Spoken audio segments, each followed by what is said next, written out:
Hello students, हम 11th history का 5th chapter कर रहे हैं। इस चैप्टर का फर्स्ट पार्ट हम कर चुके हैं। The name of the chapter is nomadic empire. First part में हमने पढ़ा था कि कैसे जो है इन नोमाड्स ने इतने बड़े एम्पायर को एस्टेब्लिश किया था कि ये 2 कॉन्टिनेंट्स में फैल गया था, यूरोप और एशिया में। फिर हमने सोर्सेज के बारे में पढ़ा था कि हमें किन सोर्सेज से इनकी लाइफ के बारे में पता चलता है। फिर हमने इकोनॉमिक और सोशल बैकग्राउंड के बारे में पढ़ा था नोमाड्स के। आज हम चंगेज़ खान के बारे में पढ़ेंगे, गेंगिस खान के बारे में पढ़ेंगे। चंगेज़ खान वही इंसान था जिसकी लीडरशिप में इन ट्राइब्स ने इतने बड़े एरिया को एक्सपेंड कर दिया था, अपने एम्पायर को इतने बड़े एरिया में एक्सपेंड कर दिया था। आज हम उनके कैरियर के बारे में कि उनका स्टार्टिंग, उनका बचपन कैसा था, कैसे उन्होंने अपने मिलिट्री कैंपेन स्टार्ट किए, ये सब सारी चीज़ें आज हम पढ़ेंगे। Let's start the carrier of Genghis Khan. Genghis Khan को ही हिंदी में चंगेज़ खान कहा जाता है। इंग्लिश में अगर आप इसका कहीं पर भी नेम देखेंगे तो गेंगिस खान ही आपको लिखा हुआ मिलेगा, लेकिन हिंदी में इसे चंगेज़ खान कहा जाता है।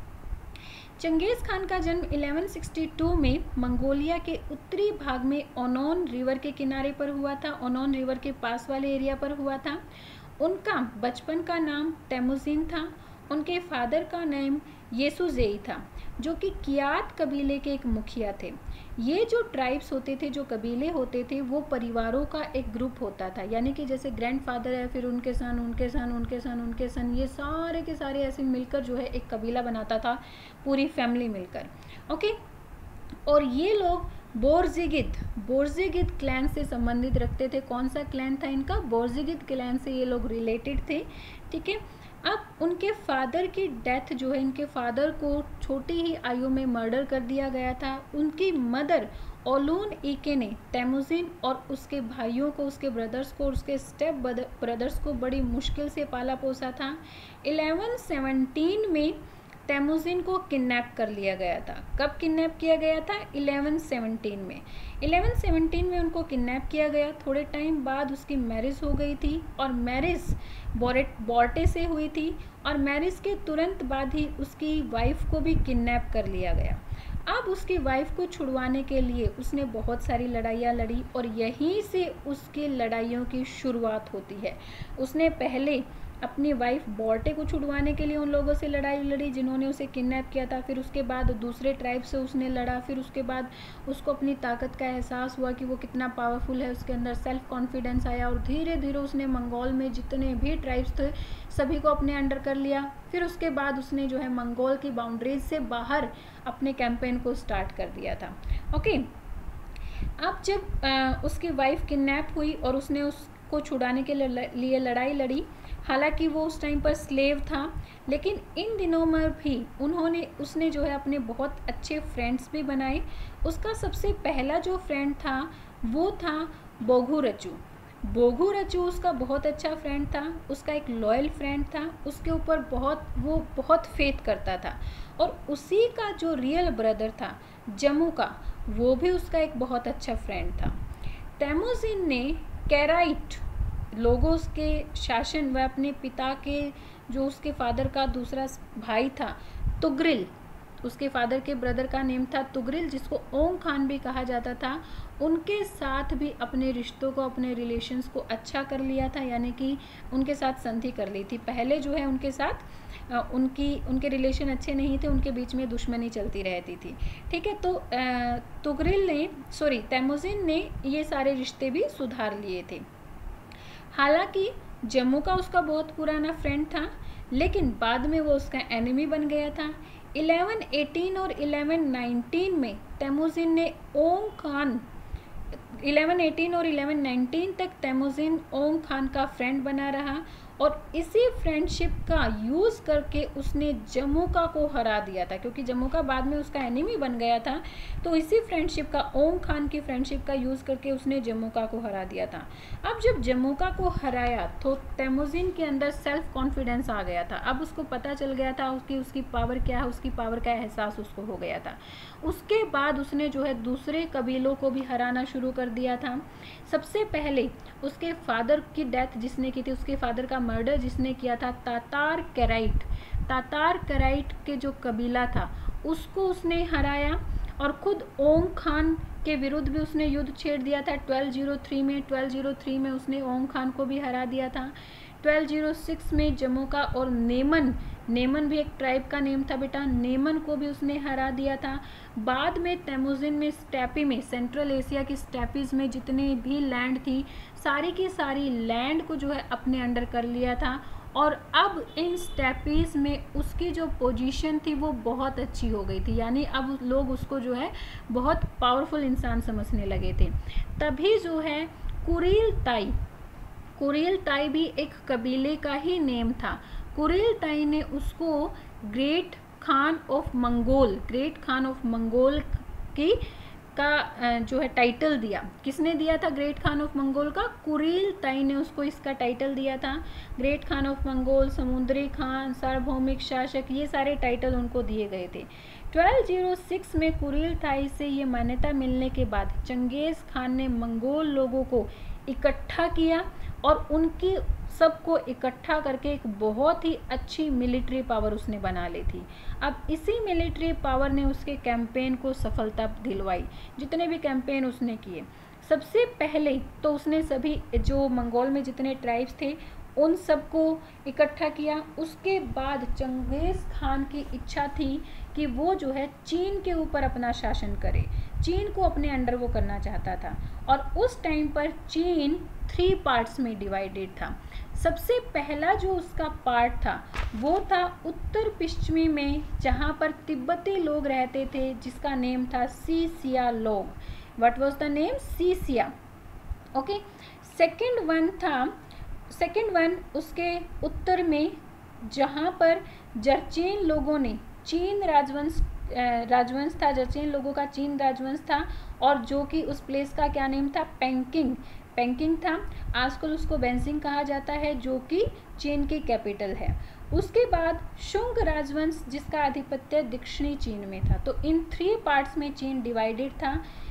1209 में सी सियांग पर अपना अधिकार उसने कर लिया था, सी सियांग को हरा दिया था। 1213 में उसने चीन की the great wall of China उसको भी लांघ दिया था, यानी कि उसको लांघ कर वो उस पार चला गया था।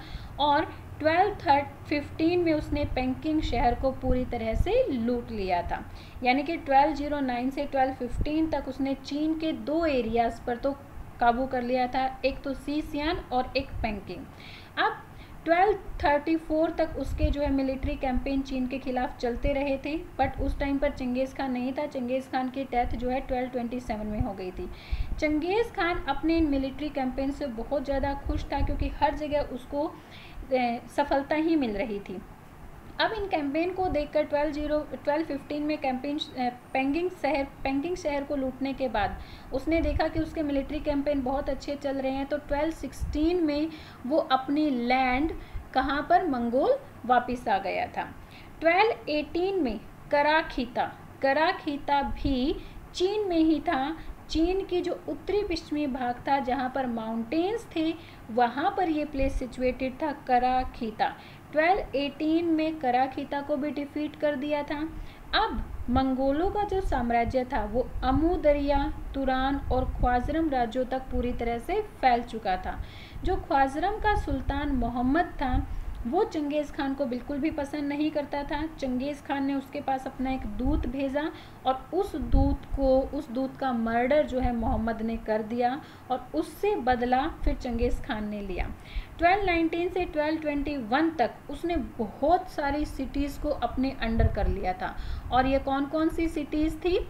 यहाँ से देखिए बेटा, ओटार, बुखारा, समरकंद, बल्ख, गुरगंज, मर्व, निशापुर और हेरात, इन सभी सिटीज़ को उसने अपने अंडर कर लिया था। ये आसपास की बहुत बड़ी बड़ी सिटीज़ थी।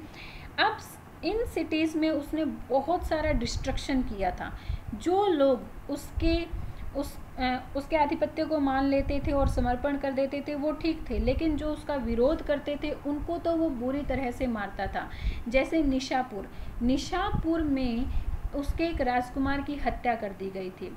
बेटा चंगेज़ खान क्या करता था कि जिस भी प्लेस को कॉन्कर करता था वहीं का राजा अपने एक राजकुमार को बना देता था, क्योंकि उसकी फैमिली बहुत बड़ी थी। उसके सन, देन उनके सन के सन, तो निशापुर में उसके एक राजकुमार को मार दिया गया था।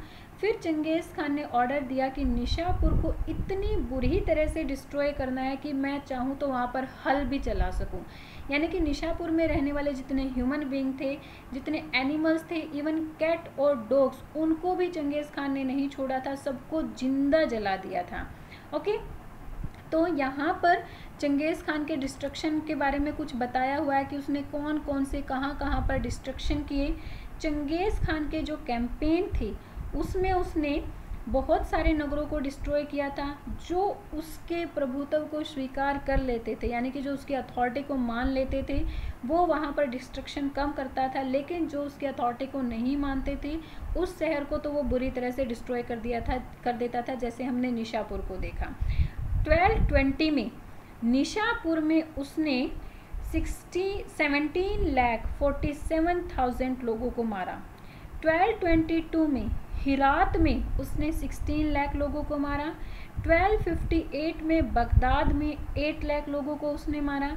ये बड़े बड़े नगर थे, छोटे नगरों में भी उसने लोगों को मारा, बहुत ज़्यादा नरसंहार उसने किया था, लेकिन छोटे नगरों में थोड़ा कम हुआ। नासा में 70,000, बहाक में 70,000 और कोहिस्तान के तून नगर में उसने 12,000 लोगों को मार दिया था।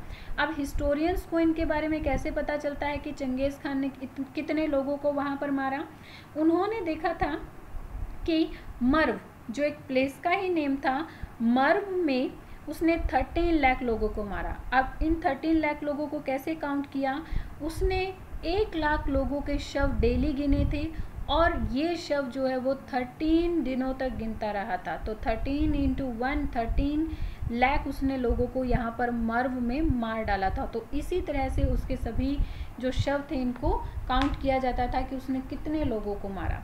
ओके, जो जो चंगेज़ खान की मिलिट्री थी वो मोहम्मद का पीछा करते हुए अज़रबैजान तक जा पहुंची और क्रीमिया में रूसी सेनाओं को हराने के साथ साथ उन्होंने कैस्पियन सागर को भी घेर लिया था। और दूसरी तरफ सेना की जो दूसरी टुकड़ी थी वो सुल्तान के सन जलालुद्दीन का पीछा करते हुए अफ़गानिस्तान तक पहुंच गई और सिंध प्रदेश तक उसका पीछा किया। सिंध कहाँ पर था? पहले हमारी ही कंट्री में था, ठीक है।